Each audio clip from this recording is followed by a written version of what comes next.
this is very helpful, especially if you are teaching in the basic education. And of course, as parents, yan. So lahat naman tayo ay mga caregivers or mga carers ng mga kabataan ngayon.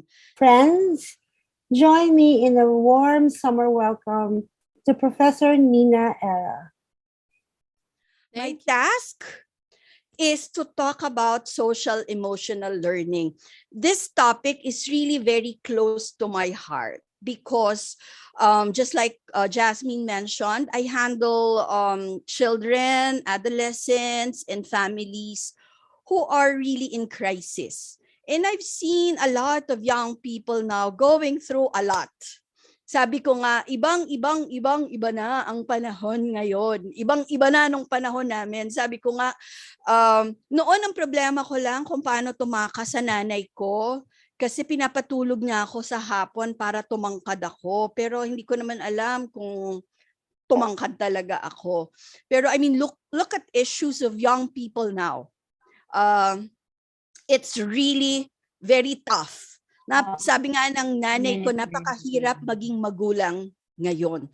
So the challenge is the first nourishing environment of social emotional learning is the family.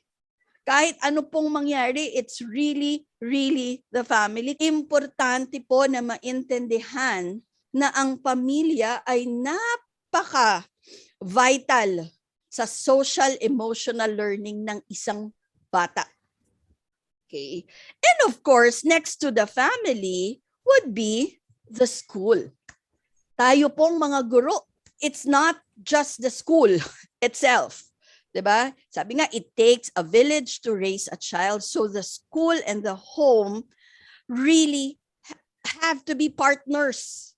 Okay? Hindi pwedeng kasalanan ni teacher.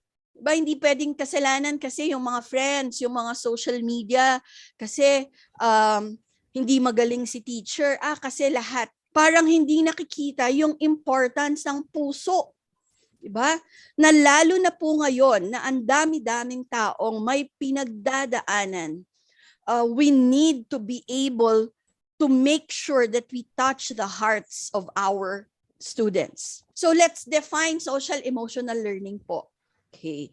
It's really a process through which children and adults, one, understand and manage emotions. Mamaya po, let's discuss that further. It's also setting and achieving positive goals. Diba, importante sa buhay, meron tayong patutunguhan. Hindi pwedeng bahala na si Batman. Feel and show empathy for others. Ito yung nakakalungkot ngayon. Wala na tayong sense of like empathy. Nakikita ko po sa maraming mga tao ngayon na parang parang manhid. Yung hindi na natin nararamdaman yung nararamdaman ng ibang tao. Establish and maintain positive relationships. Diba? Relationships with our students, with parents. Ang dami-dami na pong mga mag-asawa, mag-partner, mag-parent and child, na nagkakagulo, nag-aaway, dysfunctional, unhealthy ang kanilang mga relationships. And that is not what we want.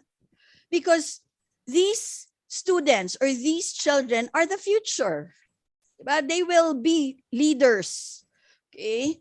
And also, how do we teach them to make responsible decisions? Diba? Hindi nga yung bahala na.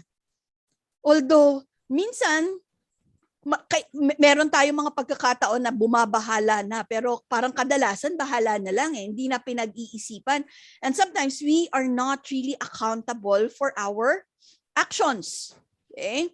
So, the life skills is as important. They are as important as teaching our students technical skills. Finally, wrap this up. Okay? Educating the mind without educating the heart is no education at all. Maraming salamat po at enjoy the rest of the Friday afternoon. Thank you.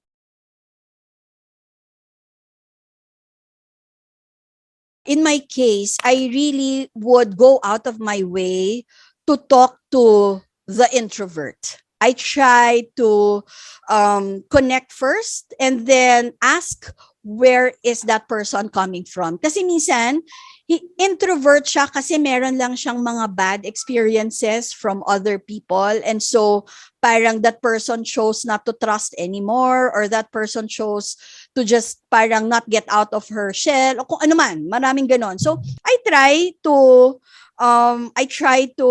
yun nga connect and then see na parang baka pag pinagkatiwalaan na rin ako ng estudyante, baka slowly that student would go out of her shell or his shell and then start also to work in small groups, and then later on yun nga, mas bigger groups, mas kaya na.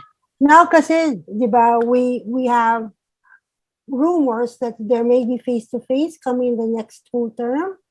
And exactly. How do you see this SEL? Because now we have to learn something new on how to migrate the students back to the school system, right? That's environment. right. So that's right. You obviously have to consider that there were 2 school terms online. How do you prepare as both a parent and a teacher? How do you prepare? Exactly.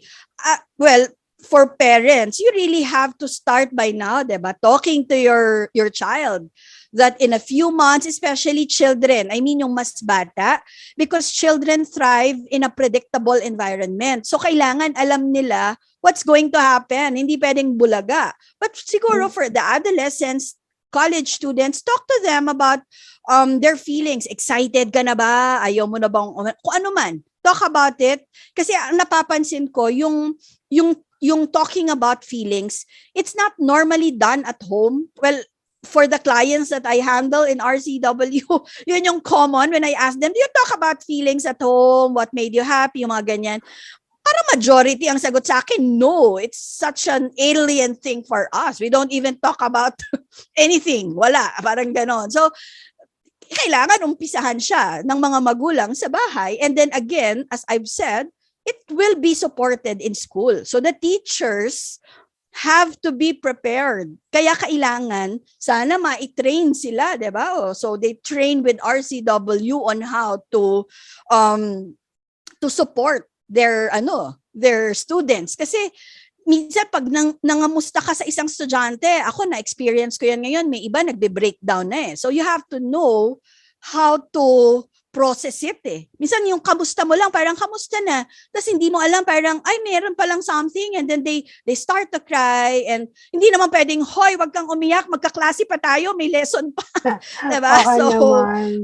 So you have to, and then I message minsan pa, do you need pa to talk to me? Or okay ka na ba? So, I mean, yun nga, it takes village to raise a child. So, kailangan ng home and school preparation yon.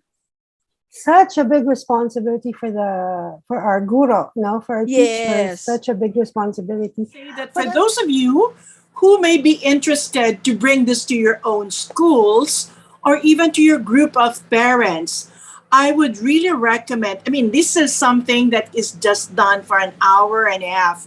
But if you do want to really have what we call a workshop style, so that's when the skills are passed on, like Nina has suggested, we have to start educating ourselves so that when we continue our educational activities, that we are all prepared, including the carers and the advocates altogether.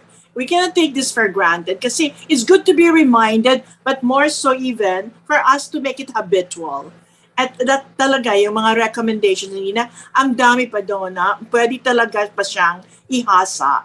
And I hope that you really take advantage of, I'm sure you're taking down notes. Ako nga ang dami kong notes, Lindsay. So, many things that talagang kung kulang tayo, let's ask for help.